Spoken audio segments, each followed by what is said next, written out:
नमस्कार दोस्तों, स्वागत है आपका एक बार फिर से हमारे इस चैनल पर। आज की कहानी जो मैं आपको सुनाने जा रही हूँ, यह कहानी बहुत ही ज्ञानवर्धक है। जो लोग इस कहानी को पूरे मन से और दिल से सुनते हैं, उसके घर में कभी भी कोई क्लेश उत्पन्न नहीं होगा। उसके घर में हमेशा सुख और शांति बनी रहेगी। उसके घर में माता लक्ष्मी का सदा आगमन रहेगा। तो सब्सक्राइब कर लीजिए हमारे इस चैनल को, ताकि नए आने वाली वीडियो की नोटिफिकेशन आप तक सबसे पहले पहुंच जाए। आपने सुना होगा कि जिसके घर में रोज झगड़े होते हैं, रोज कलेश होते हैं, उस घर में बरकत नहीं होती, उस घर में कभी माता लक्ष्मी का आगमन नहीं होता। और जिसके घर में सुख शांति होती है, उसके घर में सुख समृद्धि का आगमन होता है और माता लक्ष्मी का निवास उसके घर पे सदा बना रहता है। इस कहानी को सुनने के बाद हमें यह पता चल जाएगा कि हमें घर में लड़ाई झगड़े क्यों नहीं करने चाहिए, और जिसके घर में लड़ाई झगड़े होते हैं वो उन लड़ाई झगड़ों को कैसे रोक सकता है। क्योंकि घर में सुख शांति का होना बहुत ज़रूरी है, क्योंकि जहाँ सुख शांति होता है वहीं माता लक्ष्मी निवास करती है। जहाँ कलेश उत्पन्न होते हैं, लड़ाई झगड़े उत्पन्न होते हैं, वहाँ माता लक्ष्मी का वास नहीं होता। वहाँ पर दुख और दरिद्रता का निवास होता है। हो सके तो इस कहानी को पूरा सुने। यह कहानी आपके जीवन में बहुत सुख देगी। यह बहुत ही ज्ञानवर्धक कहानी है। तो चलिए कहानी शुरू करते हैं। एक जंगल में एक मोर और मोरनी रहते थे। मोर और मोरनी बहुत हंसी खुशी जंगल में रहते थे। एक दिन मोरनी मोर से कहती है, हमें यहाँ से चलना चाहिए। हमें वहाँ चलना चाहिए जहाँ हमारे समाज के लोग रहते हैं। काफ़ी सारे मोर मोरनी रहते हैं, हमें वहाँ चलना चाहिए। मोर मोरनी से कहता है, प्रिय, अगर हम वहाँ चलेंगे तो रोज़ लड़ाई झगड़े होंगे। हम दोनों यहाँ जंगल में कितना सुकून से रहते हैं, वहाँ जाने की क्या ज़रूरत है। लेकिन मोरनी ज़िद करने लगती है तो मोर भी मान जाता है। मोरनी की जिद करने पर वह दोनों उड़कर एक नगर में आ जाते हैं। उस नगर का राजा पशु पक्षियों की भाषा को आसानी से समझता था। उस राजा ने कराव शास्त्र की पढ़ाई की थी। कराव शास्त्र मतलब यही होता है कि पशु पक्षियों की भाषा को समझ पाना। वह राजा सभी प्रकार के पशु पक्षियों की आवाज़ को समझ पाता था। हर जीव जंतु की आवाज़ को वह बखूबी समझता था कि वह क्या कह रहा है। दोनों मोर मोरनी उसी नगर में आ जाते हैं। एक दिन की बात है। राजा अपनी रानी से कहता है कि हे रानी, मुझे बहुत तगड़ी भूख लगी है, आप मुझे भोजन खिला दीजिए। राजा की रानी 36 प्रकार के भोजन बनाकर एक हाथ में पानी का लोटा और दूसरे हाथ में खाने की थाली लेकर राजा के पास पहुंचती है। रानी जैसे ही भोजन की थाली राजा के समक्ष रखती है तो एक चावल का टुकड़ा नीचे गिर जाता है। वहीं पर कुछ चींटियां घूम रही थी। तभी एक चींटी चावल के टुकड़े को लेकर वहां से जाने लगती है। राजा बैठा सब घटना को देख रहा था।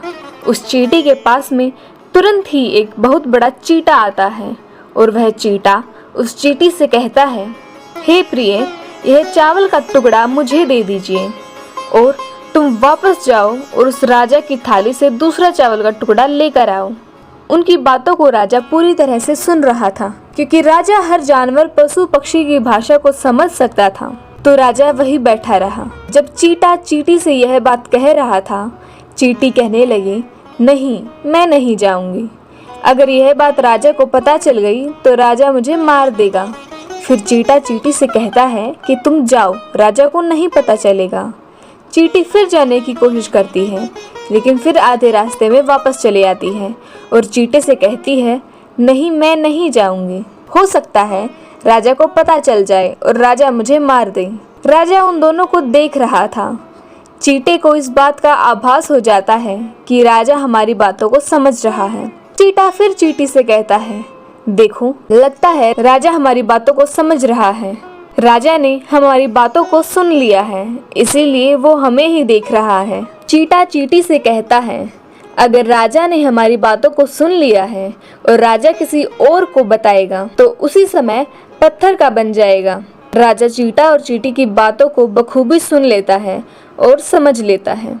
राजा इस बात को सुनकर हंसने लगता है। जैसे ही राजा को हंसी आने लगती है, राजा की रानी रसोई से बाहर आती है। वह जैसे ही रसोई से बाहर निकलती है, राजा उसे हंसते हुए दिखाई देते हैं।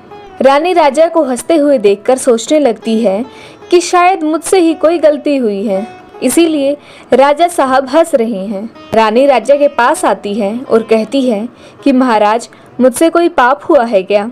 क्या मुझसे कोई गलती हुई है कि आप इतनी जोर से हंस रहे हैं? राजा रानी से कहता है, नहीं नहीं, ऐसी कोई बात नहीं है, मुझे बस यूं ही हंसी आ गई। रानी जिद करने लगती है और कहती है, आपको मुझे बताना पड़ेगा कि आप क्यों हंस रहे हैं। राजा बार बार मना करता है, क्योंकि राजा को पता था कि चींटी ने कहा है कि अगर मैं चींटी वाली बात किसी को बताऊंगी तो राजा पत्थर का बन जाएगा। इसीलिए राजा रानी को यह बात नहीं बताना चाहता था, लेकिन रानी बार बार जिद करती और कहती कि आपको मुझे बताना ही पड़ेगा कि आप क्यों हंस रहे थे। अगर आप मुझसे सच्चा प्रेम करते हैं, अगर आप मुझे अपना समझते हैं, तो आपको यह बताना पड़ेगा कि आप क्यों हंस रहे हैं। राजा अब धर्म संकट में पड़ गया। राजा सोचता है कि अगर मैं यह बात रानी को बताऊंगा तो मैं पत्थर का बन जाऊंगा, और फिर सोचता है अगर मैं नहीं बताऊंगा तो रानी का विश्वास खत्म हो जाएगा। रानी बहुत जिद करने लगती है। कहते हैं ना कि प्रिया हट और बाल हट बहुत तगड़ी होती हैं। इन दोनों हट से हमेशा बचकर रहना चाहिए। रानी के प्रिय हट के सामने राजा को झुकना पड़ता है और राजा रानी से कहता है, ठीक है, अगर मैं आपको बताऊंगा तो बाद में आपको पछताना पड़ेगा। रानी कहती है कि अभी तो आप कह रहे थे कि कोई बात नहीं है, अभी आप कह रहे हैं कि मुझे पछताना पड़ेगा। रानी कहती है कि ज़रूर कोई तगड़ी बात है, और रानी और ज़्यादा जिद करने लगती है। तब राजा कहता है कि तब ठीक है, अगर आप नहीं मान रही हैं तो चलिए मैं किसी जंगल में आपको एक बात बताऊंगा। राजा रानी रथ पर सवार होकर जंगल के लिए निकल जाते हैं। जैसे वह घोर जंगल में पहुंच जाते हैं, तब राजा सारी बात रानी को सुनाने लगता है। जैसे ही राजा थोड़ी थोड़ी बात रानी को सुनाते गया, वैसे वैसे वो धीरे धीरे पत्थर का बनता गया। जैसे राजा ने आधी बात रानी को सुनाई, वह आधा पत्थर का बन जाता है। राजा फिर रानी से कहता है, हे रानी, मैं धीरे धीरे पत्थर का बनता जा रहा हूँ, तुम बाद में बहुत पछताओगी। रानी कहती है, हे राजा साहब, हे महाराज, थोड़ी सी बात बची है, आप उसे भी सुना दीजिए। राजा पूरी बात बता देता है और राजा पूरा पत्थर का बन जाता है। रानी की इस जिद के कारण राजा पूरा पत्थर का बन जाता है। रानी रोने लगती है और रानी उस पत्थर को हिलाने की कोशिश करती है, लेकिन भारी भरकम पत्थर कैसे हिल पाता, क्योंकि राजा बहुत ही भारी था। राजा पत्थर का बन जाता है और उधर रानी सर पटक पटक कर रोने लगती है, छाती पीटती है, रोती है और किसी जीव जंतु से सहायता के लिए गुहार करती है। इन सब बातों को मोर और मोरनी बखूबी देख रहे थे, अपनी आंखों से देख रहे थे। रानी के विलाप को देखकर मोर मोरनी को दया आती है और मोर मोरनी से कहता है, ये होता है प्रिय हट। अपनी इसी प्रिय हट की वजह से हम उस जंगल में खुशी खुशी रह रहे थे और यहाँ चले आए। मोरनी मोर से कहती है कि प्रिय, रानी बहुत दुखी हो रही है, हमें इसकी सहायता ज़रूर करनी चाहिए। यह इतना विलाप कर रही है, इसकी ज़्यादा तो सहायता हम नहीं कर सकते, लेकिन कम से कम इसको धीरज तो दे ही सकते हैं, यानी इसको विश्वास तो हम दिला ही सकते हैं। यही सोचकर मोर और मोरनी उस रानी के पास जाते हैं और जाकर रानी को कहते हैं कि रानी साहिबा, जो हुआ वो तो गलत हुआ, लेकिन आप ज़रा धीरज रखिए, अपने आप को थोड़ा संभाल लीजिए। आपके पीछे पूरा राज्य है, राजा तो पत्थर का हो चुका है, अब आपको आपके राज्य का कारोबार आपको ही संभालना है। रानी मोर मोरनी की बात सुनने के बाद कहती है, भाई मोर मोरनी, मैं अपने आप को कैसे संभालूं, क्योंकि अब तो मेरा संसार ही उजड़ गया है, क्योंकि मेरा पति परमेश्वर पत्थर का बन चुका है और मैं क्या करूं। तो रानी की यह बात सुनते ही उधर मोरनी के मुख से यह निकल जाता है, राजा पत्थर के कैसे हो गई? राजा तो इंसान थे, अच्छे भले थे, लेकिन ये पत्थर के कैसे हो गए? रानी वही बात बताने लगती है जो राजा ने चींटी वाली बात रानी को बताई थी। रानी वही बात मोर और मोरनी को बताने लगती है और रानी भी धीरे धीरे करके पत्थर की बन जाती है। और जब रानी पत्थर की हो जाती है और राजा पत्थर का हो ही चुका था। जब दोनों पत्थर के हो जाते हैं, उधर मोर मोरनी बहुत दुखी हो जाते हैं। मोर मोरनी को यह चिंता सताने लगती है कि यह विपत्ति हमारे ऊपर भी आ सकती है, क्योंकि राजा भी उसी चींटी वाली बात से पत्थर का हो चुका है और रानी भी उसी चींटी वाली बात से पत्थर का हो चुकी है।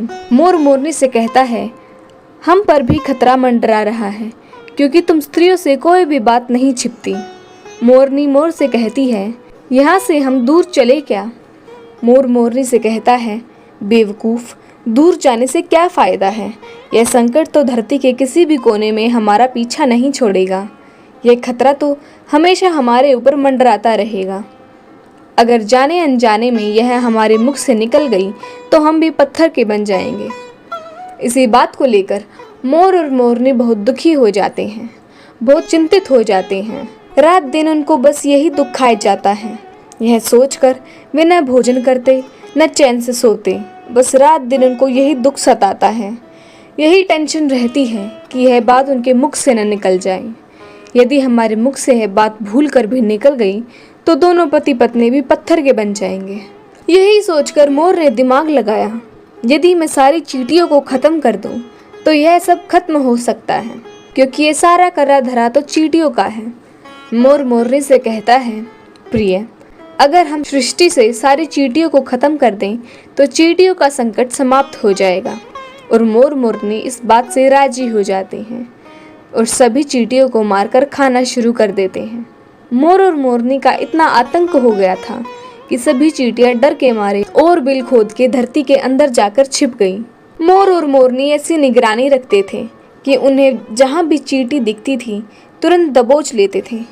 कोई भी चींटी मोर और मोरनी के इस आतंक की वजह से बाहर नहीं आती थी।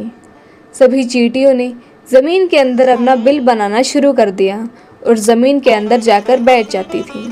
काफ़ी समय बीतने के बाद चींटियों को भूख सताने लगी, क्योंकि भोजन तो बिल में नहीं मिलता, भोजन तो बाहर मिलता है। जैसे भोजन लेने के लिए चींटी बाहर आती है, मोर उसे दबोच लेता है और उसे जान से मार देता है। एक चींटी और एक चींटा बिल के अंदर भोजन के लिए तड़पते हुए श्री हरि विष्णु का जोरदार भजन करने लगे। भक्ति करते करते उन्हें ये भी मालूम नहीं था कि वह कहाँ हैं कहाँ नहीं हैं। वे घोर तपस्या में लीन हो गए। अंत में जाकर श्री हरि विष्णु उन्हें दर्शन देते हैं और भगवान विष्णु कहते हैं, चींटी चींटा, जो तुम्हें मांगना है मांग सकते हो। हम तुम्हारी भक्ति से प्रसन्न हैं, क्योंकि चींटा और चींटी ने निरंधार भक्ति की थी, न ही कोई जल ग्रहण किया था न ही अन्न। इसीलिए भगवान विष्णु बहुत जल्दी प्रसन्न हो गए और आकर कहने लगे, जो तुम्हें मांगना है मांग सकते हो, हम तुम्हारी भक्ति से बहुत प्रसन्न हैं। उधर चींटा और चींटी न जाने कितने दिनों से भूखे और प्यासे थे। दोनों एक ही बात कहते हैं, हे प्रभु, अगर आप हमें वर देना चाहते हैं तो हमारे पेट में गांठ लगा दीजिए। उन्होंने सोचा, अगर हमारा पेट नहीं होगा तो हम बाहर क्यों जाएंगे और मोर मोरनी हमें नहीं खाएंगे। इसीलिए उन्होंने मांगा है, प्रभु हमारे पेट में गांठ लगा दीजिए। भगवान विष्णु कहते हैं, तथास्तु, और चींटियों के पेट में गांठ लग जाती है।